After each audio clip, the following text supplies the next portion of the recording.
கடைத்தேர் வரை எனக்கு போக வேண்டிய ஒரு காரியம் இருக்கிறது. போகும் வழியில் என்னை இறக்கி விட்டு விட்டு போக முடியுமா என்று கேட்டு கொஞ்சலாக அன்பு ததும்பும் விழிகளால் அவனை ஏறிட்டு பார்த்தாள். முடியும் என்பதற்கு அடையாளமாக ஈஸ்வரன் தலையை அசைத்தான். கார் பங்களாவை விட்டு அதிக தூரம் சென்றும் கூட ஈஸ்வரன் ஒன்றுமே பேசவில்லை. அருகிலே அமர்ந்திருந்த கிரிஜா தானே பேசலுற்றாள். நேற்றைய சம்பவத்திற்காக நான் மிகவும் வருந்துகிறேன். என்னை தாங்கள் மன்னிக்க வேண்டும். கடைத்தெருவுக்கு போவதாக நான் அம்மாவிடம் கூறிவிட்டு வந்தேனே ஒழிய உண்மையில் உங்களிடம் தனியாக பேசி என் அற்பத்தனமான செய்கைக்கு மன்னிப்பு கேட்கத்தான் புறப்பட்டு வந்தேன். என் செய்கைக்காக நான் இரவு முழுவதும் மனவேதனையுடன் கண்ணீர் விட்டு அழுததே எனக்கு போதுமானதொரு தண்டனை. நான் ஒரு அசட்டு பெண், தெரியாமல் என்று முடிக்காது கைகளை முகத்தை மூடிக்கொண்டு விம்மி விம்மி அழ ஆரம்பித்தாள். மனித இருதயம் படைத்த ஈஸ்வரனால் அதற்கு மேல் வாளாயிருக்க முடியவில்லை. கிரிஜா, வருத்தப்படாதே. தவறு என் மேலும் இருக்கிறதாகையினால் நாம் அந்த விஷயத்தை பற்றியே இனி பேச வேண்டாம். அது சரி, உனக்கு இப்பொழுது எங்கே போக வேண்டும் என்று பரிவுடன் கேட்டான். நான் தான் முதலிலேயே சொல்லிவிட்டேனே, எனக்கு கடைத்தெருவில் ஒரு காரியமும் இல்லை. அதனால் என்னை திரும்ப வீட்டில் கொண்டு போய் விட்டு விடுங்கள் என்று பதிலளித்த கிரிஜா கண்ணீரை துடைத்து கொண்டு மெல்ல சிரித்தாள். மணலை அரித்து கொண்டு ஜிலுஜிலுவென பாய்ந்து ஓடும் அருவி நீர் எழுப்பும் இன்னிசையை போன்று துணித்த அந்த சிரிப்பின் ஒளி ஈஸ்வரன் மனதை பரவசத்தில் ஆழ்த்தியது. உத்தரவுப்படியே ஆகட்டும் என்று பரிகாசமாக பதிலுக்கு சிரித்த ஈஸ்வரன் ஆனந்தமாக காரை பங்களாவை நோக்கி திருப்பிச் செலுத்தினான். ஜாமான் அறையை பெருக்கி சுத்தப்படுத்தி வைக்கவும் என்று தர்மாம்பலிடமிருந்து வந்த உத்தரவை தட்ட முடியாது சென்ற சௌபாக்கியம் சிறிது பொழுதில் அறைக்குள்ளே பங்களாவின் ஆட்கள் கொண்டு வந்து வைத்த பெரிய மரப்பெட்டிகளை கண்டு பிரமித்து போய் நின்றாள்.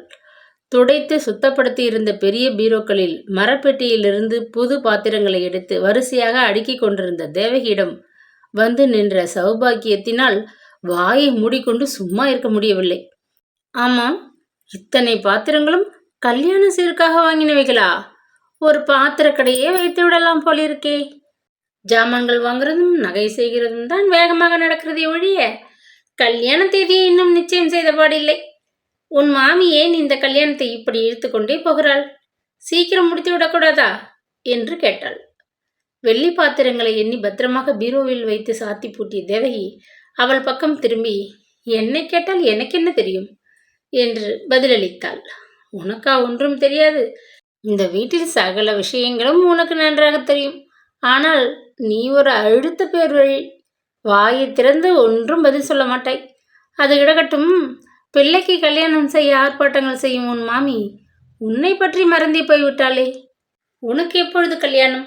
என்னை கேட்டால் செலவோடு செலவாக அதே பந்தலில் உனக்கும் ஒரு கல்யாணத்தை செய்து முடித்து விடக்கூடாதா என்று கேலியாக கேட்டாள் சௌபாக்கியம்.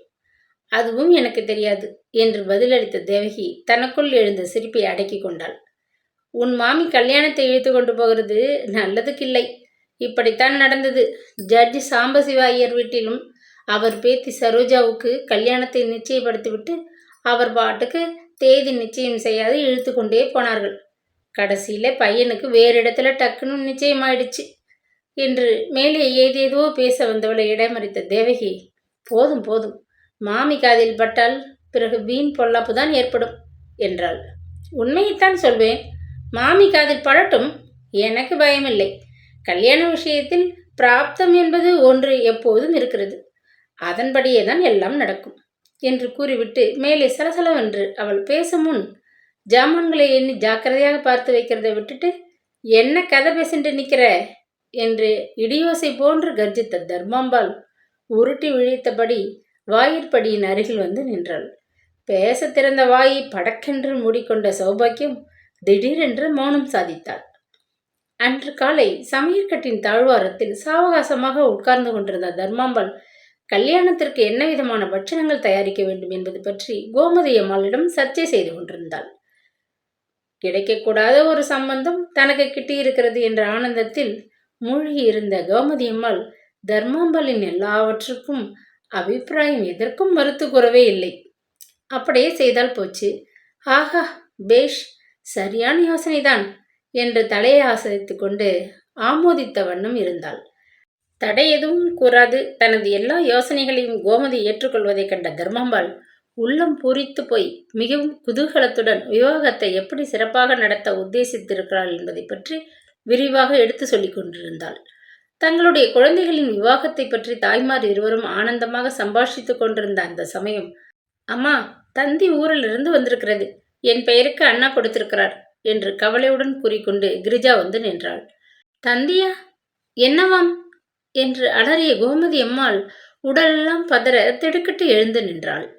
கல்யாண தேதியை நிச்சயம் பண்ண அண்ணா புறப்பட்டு வருவதாக தந்தி கொடுத்திருக்கிறாராக்கும் என்று சாவதானமாக கேட்ட தர்மாம்பாள் கிரிஜாவின் முகத்தை ஆவலுடன் பார்த்தாள். மிதிலா விலாஸ் கம்பெனியின் மனைவியான அவளுக்கு தந்தி, அவசர தபால்கள் முதலியவை சர்வ சகஜமாக விஷயங்கள். ஆகையினால் தந்தி என்ற வார்த்தை அவளை சிறிதும் திகைக்க வைக்கவில்லை. ஆனால் கோமதி அம்மாளுக்கோ அப்படியல்ல. தந்தி என்ற வார்த்தை அவளது உடலை நடுங்கச் செய்தது.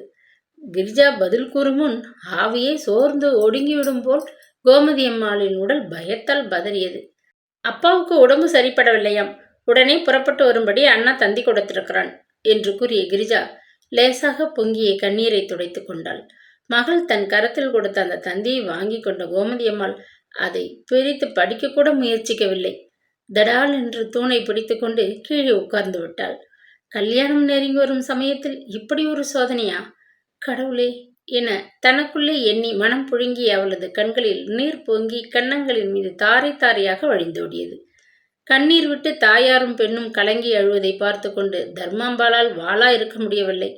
கோமதியம்மாளையும் கிரிஜாவையும் முறையே தேற்றியவள் கோமதி ஊருக்கு செல்வதற்கான ஆயத்தங்களை செய்யலுற்றாள். கணவருக்கு உடல்நிலை எப்படி இருக்கிறதோ என்று கவலையும் துக்கமும் எய்தியவளாய் அவசரமாக பெட்டிக்குள் வேண்டிய ஜாமான்களை திணித்து கொண்டிருந்த கோமதி அம்மாளின் உள்ளத்தை அது சமயம் இன்னொரு பெருங்கவலை வாட்டி கொண்டிருந்தது. கிரிஜாவையும் கூட பம்பாய்க்கு அழைத்து செல்வதா வேண்டாமா? அழைத்து செல்லாவிட்டால் நன்றாக இருக்குமா? கோமதியாவது கிரிஜாவாவது அருகில் இல்லாவிட்டால் திரும்ப வருவதற்குள் தர்மாம்பாளின் மனம் விவாக விஷயமாக மாறிவிட்டால்? அவளுடைய அந்த பெருங்கவலையை நொடிப்பொழுதில் தர்மாம்பாள் நிவர்த்தி செய்து விட்டாள். சில நாட்களாகவே எங்கே சென்றாலும் தன்னுடன் கூடவே கிரிஜாவை அழைத்து கொண்டு சென்று பழக்கப்பட்டிருந்த தர்மாம்பாளுக்கு மிதிலா விலாசத்தில் அந்த பெண் இல்லாமல் அரை வினாடி கூட பொழுது கழியாது போல தோன்றியது. ஆகவே அவள், கிரிஜா இங்கேயே எங்களுடன் இருக்கட்டும், நீ மட்டும் போய் பார்த்து விட்டு வா. அப்படி கிரிஜா வரவேணும் என்று தோன்றினால் தந்தி கொடுத்தால் அவளை அழைத்து கொண்டு நானே பிளேனில் வருகிறேன். கவலைப்படாமல் புறப்படு கோமு என்று உத்தரவிட்டாள். அவள் சொல்படியே கோமதி அம்மாள் கிரிஜாவை மிதிலா விலாசத்தில் விட்டுவிட்டு தனியே பம்பாய்க்கு புறப்பட்டு சென்று விட்டாள். வரப்போகிற விவாகத்திற்கு இப்படி ஒரு தடங்கள் இடையில் தோன்றியது பற்றி தர்மாம்பாள் சிறிது கவலை கொண்டாள். எனினும் அவள் அதை வெளியில் காட்டிக்கொள்ளவே இல்லை. 4-5 நாட்கள் சென்றன. கோமதி அம்மாளிடமிருந்து வந்த கடிதம் தர்மாம்பாளின் கவலையை இன்னும் சிறிது அதிகப்படுத்தியது என்றுதான் கூற வேண்டும். இரத்த கொதிப்பு அதிகமாக இருப்பதனால் படுத்த படுக்கையாக இருக்கிறார். உடம்பு குணமாகி எழுந்து நடக்க குறைந்தது 1 மாதமாவது பிடிக்கும். அதுவரை குழந்தை உங்கள் எல்லோருடனும் அங்கேயே இருக்கட்டும். இவருக்கு இப்படி திடீரென்று ஏற்பட்ட தேக அசௌகரியத்தினால் நாம் ஏற்கனவே யோசித்து முடிவு செய்து வைத்திருந்த தேதி என்று கல்யாணத்தை நடத்த முடியாது என்று நினைக்க வருத்தமாக இருக்கிறது. நமது குழந்தைகளின் விவாக தினத்தை 1 மாத காலம் ஒத்தி போட வேண்டும் என்பது கடவுளின் சித்தமாக இருக்கையில் நம்மால் ஆகக்கூடியது என்ன இருக்கிறது என்று நாசுக்காக கோமதி அம்மாள் எழுதியிருந்த கடிதத்தை படித்த தர்மாம்பாளுக்கு ஒரு குரல் வாய்விட்டு அழ வேண்டும் போல் இருந்தது. இந்த சமயம் பார்த்துதானா அண்ணாவுக்கு உடம்புக்கு வர வேண்டும் என்று மனதிலே தன் சகோதரனை சபிப்பதைத் தவிர அவளுக்கு வேறு வழி எதுவுமே தோன்றவில்லை. ஆனால் கோமதி அம்மாள் தன் அருமை புத்திரிக்கு இரகசியமாக எழுதியிருந்த கடிதத்தில் விஷயம் பின்வருமாறு இருந்தது. வெயிலில் அலைந்து விட்டு வந்து மயக்கமாக படுத்து கொண்டு விட்டாராம் உன் அப்பா. ஒரு நாள் முழுவதும் கண்ணை திறந்து பார்க்கவே இல்லையாம். பயந்து போய் உன் அண்ணா தந்தி அடித்து அமர்க்கலப்படுத்தி விட்டான். நான் இங்கே வந்த பொழுது உன் அப்பா சௌக்கியமாக வழக்கம் போல பேப்பரை வைத்துக்கொண்டு படித்து கொண்டு உட்கார்ந்திருக்கிறார். இந்த அசட்டு பிள்ளை பண்ணின தடபுடலுக்காக எனக்கு அவன் மேல் கோபம் ஏற்பட்டாலும் ஒரு விதத்தில் நான் இங்கே வந்தது நல்லதாயிற்று என்றே சொல்ல வேண்டும்.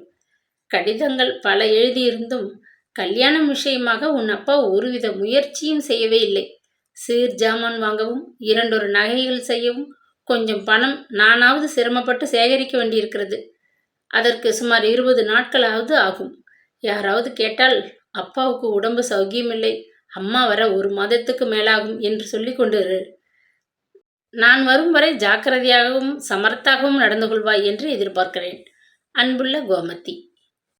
கல்யாணத்திற்கு ஏற்பட்ட தடங்கள் கோமதிக்கு பம்பாயில் ஏற்பட்ட பண வறட்சியினால்தான் என்ற உண்மையை அறியாத தர்மம்பாள் தடங்கள் ஏற்பட்ட காரணத்தை திருஷ்டி மீது சுமத்தினாள்.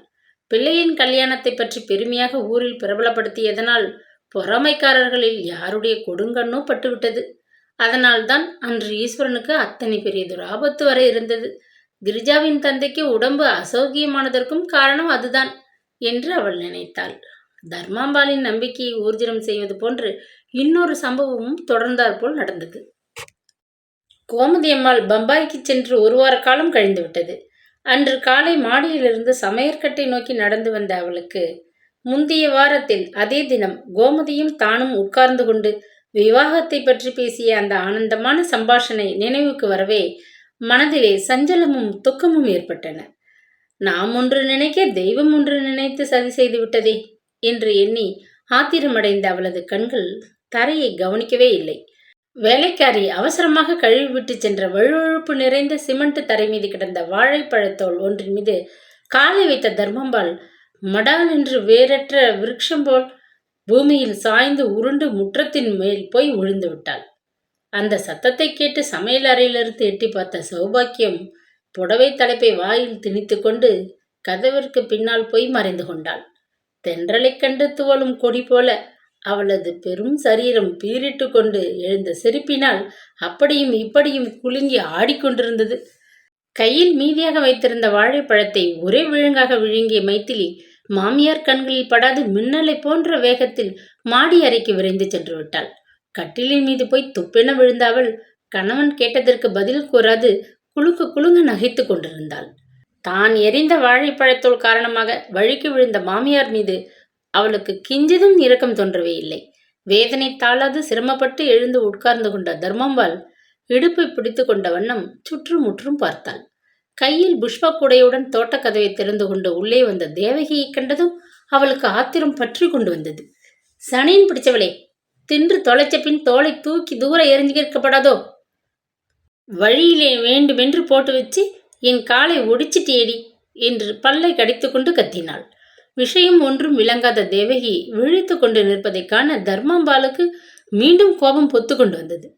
கல்தூண் மாதிரி நிற்காதே, மடமடவென்று இங்கு வந்து வந்து உதவி செய்யேன் என்று இறைந்து கத்தினால் வேதனை தாங்காது. தேவகி எதுவும் செய்யும் முன் என்னம்மா என்ன என்று பதறிக்கொண்டு ஓடி வந்த ஈஸ்வரனும் கிரிஜாவும் தூக்கி உதவி செய்ய அவர்கள் இருவர் மீதும் சாய்ந்து கொண்டு சிரமத்துடன் காலை நொண்டிக் கொண்டு மாடி அறையை அடைந்தாள் தர்மாம்பாள். விழுந்த அதிர்ச்சியினால் பாதத்தில் இருந்த சிறு எலும்பொன்று லேசாக நொறுங்கி விட்டதென்று அபிப்பிராயப்பட்ட டாக்டர் தர்மாம்பாளின் இடது பாதத்தின் மீது பலமான கட்டொன்றை போட்டுவிட்டு 4 வாரங்களுக்காவது அவள் காலை உபயோகப்படுத்தாது ஓய்வாக இருக்க வேண்டும் என்று கூறி சென்று விட்டார்.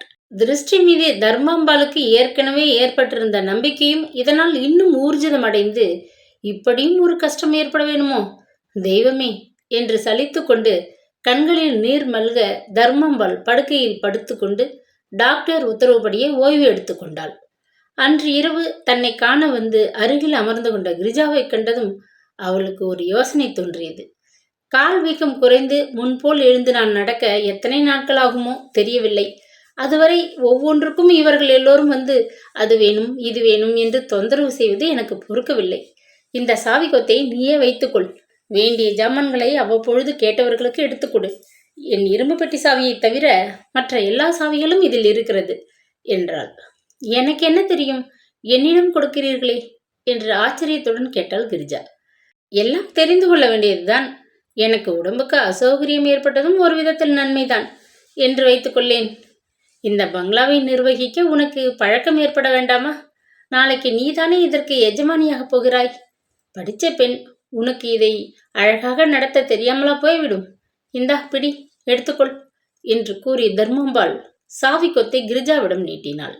இடுப்பில் சாவி கொத்துடன் மறுநாட்காலை கீழே இறங்கி வந்த கிரிஜாவின் குரலில் தொனித்த அதிகாரத்தை கண்டு சௌபாக்கியம் அசந்து போய்விட்டாள். என்னடி அம்மா இது அதிசயமாக இருக்கிறது. இந்த வீட்டுக்கு நாட்டு பெண்ணாக வர்றதுக்கு முன்னாடியே இது இப்படி அதிகாரம் பண்ணுகிறதே என்று வியந்து கொண்டதில் உண்மை இருக்கத்தான் செய்தது. தர்மாம்பாளின் இடையை அலங்கரித்த சாவி கொத்து கிரிஜாவின் மெல்லிய இடையை அடைந்தவுடன் அந்த பதவிக்கேற்ற குணங்கள் யாவும் தொத்து நோயைப் போல் சற்றென்று அவளை பிடித்து கொண்டு விட்டன. தனக்கும் ஈஸ்வரனுக்கும் இன்னும் மனமாகவில்லை, தான் இன்னும் மிதிலாவிலாசத்தின் நாட்டு பெண்ணாக ஆகவில்லை என்ற உண்மை நிலை அவளது அறிவிலிருந்து மறைந்து சென்று விட்டது. அம்மா, அம்மா என்று வேலைக்காரர்கள் எல்லோரும் தனது உத்தரவை எதிர்பார்த்து வணங்கி காத்து கொண்டு நிற்பதைக் கண்ட கிரிஜா கட்டுக்கடங்காத கர்வத்தில் உள்ளம் பூரித்து போனாள். தர்மாம்பாளுக்காக மிதிலாவிலாசத்தின் நிர்வாக பொறுப்பை கிரிஜா எடுத்துக்கொண்டு சில நாட்கள் கூட ஆகவில்லை. அதற்குள் அவளிடம் பலவித மாறுதல்கள் தலை காட்ட ஆரம்பித்து விட்டன. விருந்தினராக அந்த பங்களாவிற்குள் வந்த புதிதிலிருந்து அந்த வினய பாவமும் புன் சிரிப்பும் இனிமையான மொழிகளும் அவளிடமிருந்து பறந்தோடி விட்டன. நான் தான் மிதிலா விலாசத்தின் எஜமானி என்பது போல் அவளது நடையில் மிடுக்கும் பேச்சில் அதிகாரமும் காணப்பட்டன. முதல் 2 நாட்டு பெண்களும் இருக்கையில் ஒருவரையும் நம்பாது வரப்போகும் நாட்டு பெண்ணான கிரிஜாவிடம் வீட்டு நிர்வாகத்தை தர்மாம்பாள் ஒப்படைத்ததைக் கண்ட மைதிலியின் உள்ளம் பதைபதைத்தது. தன்னை கூட லட்சியம் செய்யாது ராணி போல் மிதிலா விலாசத்தில் அதிகாரம் செய்து கொண்டு உலாவி வந்த கிரிஜாவின் கர்வத்தைக் கண்டு மனம் கொதித்த மைதிலி தனது உணர்ச்சிகளை வெளிப்படையாக காட்டிக்கொள்ள வழியின்றி தவித்து கொண்டிருந்தாள். ஈஸ்வரனுக்கு கூட கிரிஜாவின் மனப்போக்கு ஒரு மிக அதிசயமாகத்தான் இருந்தது. எப்படி ஏற்பட்டது, ஏன் இப்படி மாறிவிட்டாள் என்றெல்லாம் சிந்தித்து முடிவு செய்ய முடியவில்லை என்றாலும் ஒன்று மட்டும் அவனால் புரிந்து கொள்ள முடிந்தது. கிரிஜா முன்பெல்லாம் போல் இல்லாமல் அவனிடம் அதிக உரிமை பாராட்ட ஆரம்பித்தாள். சந்தர்ப்பம் கிடைத்த பொழுதெல்லாம் ஏவலுக்கு அடிபணியும் அடிமையைப் போன்று அவனை அடக்கி ஆள ஆசைப்பட்டாள். இதை பற்றி கிரிஜாவை குறை கூறி பயனில்லை. கோமதியம்மாள் பம்பாயில் இருந்தாள், தர்மாம்பாள் ஓய்வாக படுக்கையில் இருந்தாள். இவர்கள் இருவரும் அருகில் இல்லாததனால் கடிவாளத்தை அறுத்து கொண்டு ஓடும் குதிரையைப் போல் அவளது உள்ளத்து உணர்ச்சிகள் யாவும் அடக்கப்படாது பீரிட்டு கொண்டு தாராளமாக வெளித்தோன்ற ஆரம்பித்து விட்டன. செல்வத்தின் சுகத்திலே அருமையாக வளர்க்கப்பட்ட ஈஸ்வரனுக்கு கிரிஜா எதிர்பாராத அளவு பொறுமை இல்லாதிருந்ததில் ஆச்சரியமும் இல்லை. கிரிஜாவை அவன் காதலித்தது வாஸ்தவம். ஆனால் அந்த காதலுக்காக கதைகளில் வரும் வீரர்களைப் போல் நெருப்பிலே பாய்ந்து நீரிலே மூழ்கி ஆகாயத்திலே பறக்க அவன் தயாராக இல்லை. காதல் என்ற காரணத்திற்காக தன் மதிப்பையும் கௌரவத்தையும் தியாகம் செய்து அடிமையிலும் அடிமையாக மாற சிறிதும் விரும்பாத அவனுடைய கர்வம் மிகுந்த உள்ளம் எதிர்த்து புரட்சி செய்தது. தர்மாம்பாள் ஓய்வாக படுக்கையில் படுத்துக்கொண்டு 3 வாரங்கள் கூட பூர்த்தியாகவில்லை. அதிகாரத்தை கையில் எடுத்துக்கொண்டு கர்வம் தலைதறிக்க தெரிந்து கொண்டிருந்த கிரிஜா அந்த குறுகிய காலத்திற்குள் பல தடவைகள் ஈஸ்வரனுடன் மனஸ்தாபப்பட்டு கொண்டு விட்டாள். கட்டுமீறி எழும் உணர்ச்சிகளை அடக்க சக்தியற்ற அவள் ஒவ்வொரு சந்தர்ப்பத்தின் பொழுதும் ஈஸ்வரனின் மனம் நோகும்படி கடுமையாக பேசுவாள். ஆத்திரம் தணிந்ததும் தனது உண்மை நிலை ஞாபகத்திற்கு வரும். திடீரென்று அவளுக்கு கலக்கம் ஏற்படும். தானே தனது தவறான செய்கைக்காக வருந்துவதற்கு மிகவும் குறைவாக அவனிடம் மன்னிப்பு கேட்டுக்கொள்வாள். சுட்டெரிக்கும் வெயிலாலும் கொட்டும் மழையாலும் மாறி மாறி தாக்கப்பட்டு சுக்கலாக வெடித்து தூளாகும் பெரும் கற்பாறையைப் போல் ஈஸ்வரன் உள்ளத்தில் வளர்ந்திருந்த காதல் கிரிஜாவின் கோபத்திற்கும் கொஞ்சம் மொழிகளுக்கும் மாறி மாறி இலக்காகி நைந்து கொண்டிருந்தது. சுருங்கக்கூறின் ஈஸ்வரன் கிரிஜாவை காதலித்தான். ஆனால் அதே சமயம் அவளது கர்வமும் அதிகாரமும் நிறைந்த மனப்பான்மையை தனது மரியாதைக்கு கட்டுப்பட்டு வெறுத்தான்.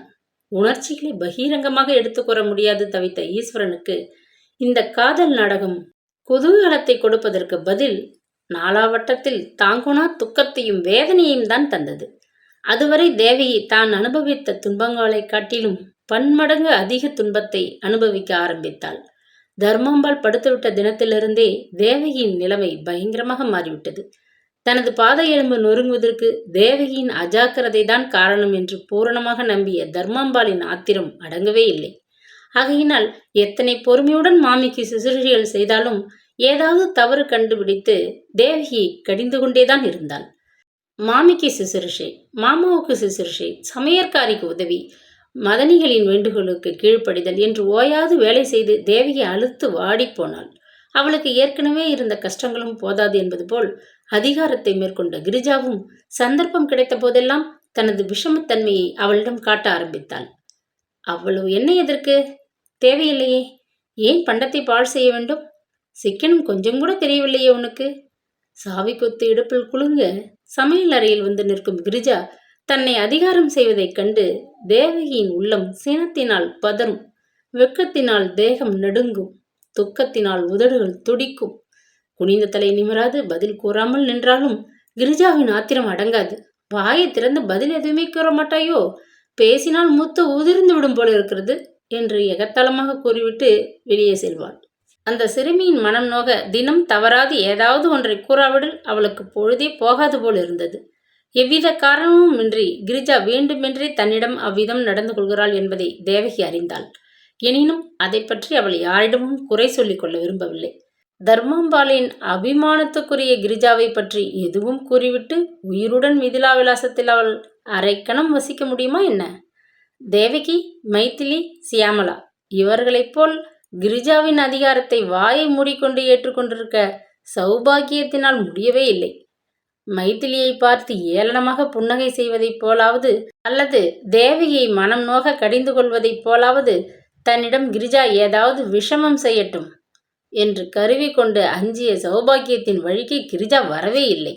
தர்மாம்பாள் கால் குணமாகி கட்டு எடுக்கப்பட்டது என்றாலும் அவளுக்கு நன்றாக எழுந்து நடமாட பயமாக இருந்ததினால் முன்போல் அவர்களுடன் வெளியே கிளம்பாது தனி அறையிலேயே ஓய்வாக இருந்தாள். கடைத்தெருவில் சில ஜாமான்கள் வாங்கி வரும் நிமித்தம் அவசரமாக தன்னை அலங்கரித்து கொண்ட கிரிஜா கண்ணாடியில் பிரதிபலித்த தனது மோகன உருவை மிக்க ஆர்வத்துடன் பார்த்து கொண்டு நின்றாள். இன்னும் 5 நிமிஷம்தான் பொறுப்பேன். ரெடியாகவிட்டால் நான் புறப்பட்டு போய்விடுவேன் என்று பொறுமையை இழந்த ஈஸ்வரன் ஒருமுறை எச்சரித்துவிட்டு தனது அறைக்குள் சென்று உட்கார்ந்து கொண்டான். அன்று வெளியில் தனக்கு சொந்த அலுவல்கள் பல இருப்பதாக கூறியும் பிடிவாதமாக தன்னுடன் கடைகளுக்கு கிரிஜா புறப்பட்டது ஈஸ்வரனுக்கு பிடிக்கவே இல்லை. மேலும் தன்னை அலங்கரித்து கொள்ள அவள் செய்த தாமதம் வேறு அவனது பொறுமையை சோதித்து கொண்டிருந்தது. கோபத்துடன் தனது அறைக்குள் முன்னும் பின்னும் உலாவிக் கொண்டிருந்தான் அவன். தர்மாம்பாள் தாராளமாக கொடுத்த பணத்தை கொண்டு முதல் நாள் கடையில் தான் ஆசையுடன் வாங்கிய வெள்ளை ஜார்ஜெட் புடவை தனது மேனிக்கு எடுப்பாக இருப்பதைக் கண்டு பூரித்து போன கிரிஜா மேஜை மேல் தனக்காக வைக்கப்பட்டிருந்த காஃபி பாத்திரத்தை கையில் எடுத்து மெல்ல பருக வாயருகில் கொண்டு போனாள். அடுத்த நிமிஷம் துள்ளி கொண்டு பாத்திரத்தை கீழே வைத்தாள். கொதிக்கிற காப்பியை அப்படியே கொண்டு வந்து வைத்து விட்டது சனியன் என்று தேவகியை கடிந்து கொண்ட அவளுக்கு தூக்கி வாரி போட்டது. அழகிய வெண்ணிற ஜார்ஜெட் புடவையின் பல இடங்களில் காப்பி துளிகள் சிதறி அதனை பாழ்படுத்தி விட்டிருந்ததை கண்டாள். அவசரமாக புடவையை களைந்து வேறு ஒன்றை உடுத்தி கொண்டு அவள் திரும்புவதற்கும் தேவகி வருவதற்கும் சரியாக இருந்தது. அவளை கண்டதும் கிரிஜாவுக்கு கோபம் பொத்து கொண்டு வந்தது. கொதிக்கிற காப்பியை கொண்டு வந்து வைத்து என் நாக்கை கொப்பளிக்க செய்து விட்டாயே, கெட்டிக்காரிதான் என்று எரிந்து கிரிஜாவின் முகத்தை பயத்துடன் பார்த்து கொண்டு நின்ற தேவகிக்கு என்ன பதில் கூறுவதென்றே தெரியவில்லை. ஏனெனில், என்னம்மா கிரிஜா, என்ன என்று கேட்டுக்கொண்டே நொண்டியபடி தர்மாம்பாள் அங்கே வந்து கொண்டிருந்தாள். ஒன்றுமில்லை என்று அவள் கூறியிருந்தால் மேலே ஒன்றும் நடந்திருக்காது. ஆனால் புது படவையை ஆசையுடன் உடுத்தி கொண்டு வெளியே போக சித்தமாயிருந்தபோது அதை நாசம் செய்வதற்கு காரணபூதமாக இருந்த தேவகியை எளிதில் விட்டுவிட அவள் விரும்பவில்லை. பாருங்கள் அத்தை, தேவகி செய்த காரியத்தை. வேண்டுமென்றே கொதிக்கிற காஃபியை கொண்டு வந்து வைத்து என் புடவையை நாசப்படுத்தி விட்டாள். அவர் அவசரப்படுவதற்கு தகுந்தாற்போல்தான் எல்லாம் நடக்கிறது என்று முணுமுணுத்தாள் கோபத்துடன். மாமி, நான் வேண்டுமென்று செய்யவில்லை, வந்து என்று குழறியபடி பதிலளித்த தேவகி மேலே எதுவும் கூறுமுன் தர்மாம்பாள் பாதத்தில் ஏற்பட்ட உபாதையை கூட கவனியாது ஒரே எட்டில் அவளை அணுகி, வந்தாவது போயாவது நீ வேண்டுமென்றேதான் செய்திருப்பாய். நான் படுக்கையானதிலிருந்து நீ ரொம்ப துளுத்து போயிருக்கிறாய் என்று கையை மடக்கி கொண்டு ஓங்கி நறுக்கென தலையில் குட்டினாள். சரி அத்தை, அவளை விட்டுவிடுங்கள் என்று பரிந்து பேசுவதைப் போல் கூறிய கிரிஜா, இதோ இந்த புடவையை முதலில் கொண்டு போய் சோப் போட்டு உலரவை, இல்லாவிட்டால் காஃபி கரை லேசில் போகாது என்று தரையில் கிடந்த புடவையை வாரி சுருட்டி தேவகி பக்கம் எறிந்தாள். முகத்தின் மீது பட்டு தொப்பென்று தரையில் போய் விழுந்த புடவையை குனிந்து எடுத்துக்கொண்ட தேவகி திரும்பி பார்த்தாள். கோபத்துடன் முகம் சிவக்க பார்த்து கொண்டு நின்ற ஈஸ்வரனை கண்டதும் அவளது உடல் அவமானத்தினால் குன்றி போயிற்று. துக்கம் தொண்டையை அடைத்தது. கண்களை நீர் மறைத்தது. அதற்கு மேல் அங்கே நிற்கவும் வெக்கி மானை போல் மிரட்சியுடன் மாடிப்படிகளில் ஓடி கீழே மறைந்து சென்றாள். கிரிஜா தேவகியிடம் நடந்து கொண்ட முறையைக் கண்டு வெகுண்டு போன ஈஸ்வரன் எதுவுமே பேசவில்லை. சில தினங்கள் சென்றன. பம்பாய் சென்றிருந்த கோமதி அம்மாள் அந்த வார இறுதியிலேயே வருவதாக கடிதம் போட்டிருந்தாள். அதை கண்ட தர்மாம்பாளுக்கு புது உற்சாகம் ஏற்படவே காலில் ஏற்பட்ட வலியை கூட பொருட்படுத்தாது கல்யாண முஸ்திப்புகளில் மீண்டும் திடீரென ஈடுபட ஆரம்பித்து விட்டாள். அன்று காலை ஆபீஸிற்கு செல்வதற்காக சந்திரசேகரனும் ஈஸ்வரனும் கீழே இறங்கி வந்து கொண்டிருந்தார்கள். வாயிற்புறத்து ஹாலில் இறைந்த குரலில் தர்மம்பாள் பேசிக் கொண்டிருப்பதைக் கண்டு கிரிஜாவும் மைத்திலியும் ஆவலுடன் விஷயம் என்ன என்று காண அங்கே விரைந்து சென்றனர். எதேச்சியாக வாசல் ஹால் பக்கம் வந்த தர்மம்பாள் ஹாலுக்குள்ளே தயங்கியபடி நின்று கொண்டிருந்த 2 இளம் பெண்களை கண்டாள். மேலும் கீழும் ஏற இறங்க அவர்களை சந்தேகத்துடன் ஒரு முறை கண்காணித்துவிட்டு, என்ன வேணும், நீங்கள் எல்லாம் யார் என்று அதட்டலாக வினவினாள். பசுபதி ஐயரையாவது அல்லது அவர் குமாரர் சந்திரசேகரனையாவது நாங்கள் பார்க்க வந்திருக்கிறோம். நாங்கள் தேவி குலத்து பெண்கள், காலேஜில் படிக்கிற பெண்கள். எங்கள் காலேஜ் கட்டட நிதிக்காக ஒரு நாடகம் நடத்த ஏற்பாடு செய்திருக்கிறோம் என்று தயங்கி தயங்கி கூறிய பெண்களில் ஒருத்தி கையில் இருந்த டிக்கெட் புத்தகத்தை திறந்தாள். அவ்வளவுதான். ஆவேசம் பிடித்தவள் போல் தர்மாம்பாள் துள்ளி குதித்தாள். உங்களுக்கெல்லாம் வேலை ஒன்றும் கிடையாதா?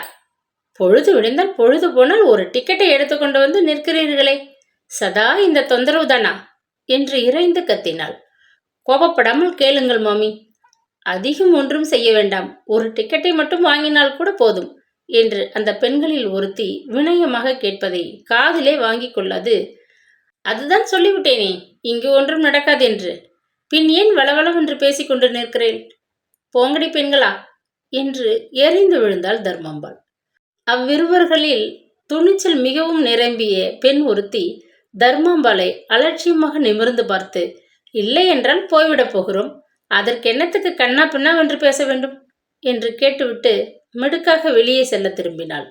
யாசகம் கேட்க வந்த இடத்தில் பேச்சை பார் என்று தர்மாம்பாள் பதிலுக்கு கோபத்துடன் பல்லை கடித்து கொண்டாள். அது சமயம் ஹாலுக்குள்ளே வந்து கொண்டிருந்த சந்திரசேகரன், என்னம்மா, என்ன கலாட்டா என்று தாயாரை கேட்டான். ஒண்ணுமில்லை, ஏதோ 2 பெண்கள் என்னவோ டிக்கெட் விற்கணுமாம், வேலை இல்லை, போக சொல்லிவிட்டேன் என்று ஆத்திரத்துடன் பதிலளித்தாள். வாசற்புறம் சென்று எட்டி பார்த்த சந்திரசேகரனுக்கு கோபம் பொத்து கொண்டு வந்தது. தாயாரின் கடுமையான மொழிகளை கேட்டு மனம் புண்பட்டு வெளியே சென்று கொண்டிருந்த அந்த 2 பெண்களில் ஒருத்தி அவனது சிநேகிதனின் மனைவியாக இருந்தாள்.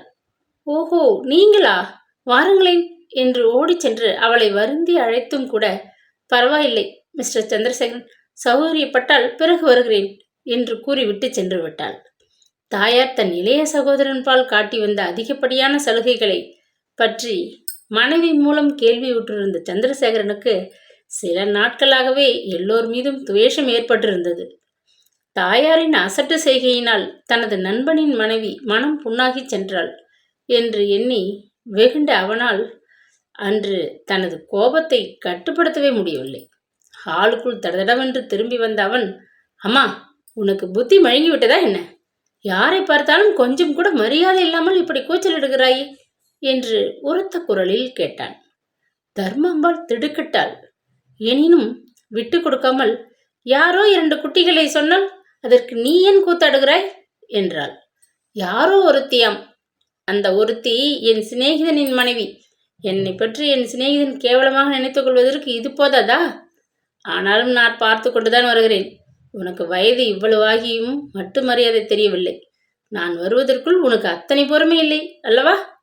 நான்சென்ஸ். மேலும் வார்த்தைகளை வாரி வீசிய சந்திரசேகரன் அங்கு நிற்க பிடிக்காதவன் போல் விரைந்து சென்றான். ஆங்காரத்துடன் எல்லோர் முன்னிலையிலும் அவமானப்படுத்துவது என்பது எத்தனை பயங்கரமானதொரு சம்பவம் என்பதை அன்றுதான் தர்மாம்பாள் உணர்ந்தாள். ஈஸ்வரன், கிரிஜா, மைத்திலி, வேலைக்காரர்கள் எல்லோர் முன்னிலையிலும் துச்சமாக தன்னை தூக்கி எறிந்து சந்திரசேகரன் பேசிவிட்டு சென்றதை கண்ட அவளுக்கு துக்கம் நெஞ்சை அடைத்து கொண்டது. கண்களில் நீர் பெருகி கன்னத்தின் மீது வழிந்தோட தர்மாம்பாள் ஆசனம் ஒன்றில் தொப்பென்று ஏறி உட்கார்ந்து விட்டாள். அதற்கு மேல் அங்கே நிற்பது அபாயம் என்பதை கண்ட மைத்திலி மெல்ல நழுவி விட்டாள். கிரிஜாவும் அவளை தொடர்ந்து சென்று பின்கட்டில் மறைந்து கொண்டாள். வேலைக்காரர்கள் யாவரும் வந்த சுவடு தெரியாது பதுங்கிவிட்டனர். மிதிலா விலாசத்தின் எஜமானியான தர்மாம்பாள் கைகளால் முகத்தை புதைத்து கொண்டு விக்கி விக்கி அழ ஆரம்பித்தாள். குற்றம் நிறைந்தவள்தான், எனினும் தர்மாம்பாள் பெற்ற தாய் அல்லவா? பச்சிலம் குழந்தையைப் போல் கண்ணீர் விட்டு அழுது கொண்டிருந்த அவளைக் கண்டு ஈஸ்வரனின் மனம் பச்சாதாபம் அடைந்தது. அம்மா, விட்டு தள்ளு, என்னத்திற்காக இப்படி அழுகிறாய்? எழுந்திரு என அன்புடன் தேர்தல் மொழிகள் கூறினான். ஈஸ்வரன் கரத்தை கெட்டியாக பிடித்து கொண்ட தர்மாம்பாள், சந்துரு பேசினதை பார்த்தாயா?